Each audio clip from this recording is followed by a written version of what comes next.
Ние генерално немаме аргументи, само го застапувам како жртва и оштетен на кривичното дело. Како го коментирате? Аргументите треба да ги изложат обвинителството и одбраната. Дали ќе се Како појави коменти- пред судот? Ќе се појави штом заврши со лекувањето.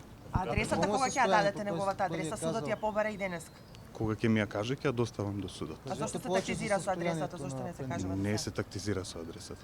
Адвокате, велите дека моментално не може да зборува, има здравствени проблеми, а пред неколку дена се појави на интервју на бугарска телевизија, каде без проблем Повеќе зборуваше. часово интервју. Не сум го гледал тој интервју, да бидам Тоа е искрен. јавно достапно. Јас не сум го гледал. Зашто се отложи делото?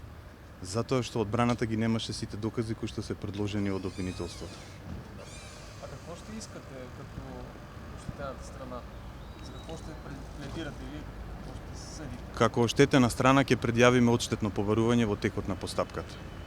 Някакво парично обещетение или нещо? Да, парично обештетување ќе Какво предјавиме. размери?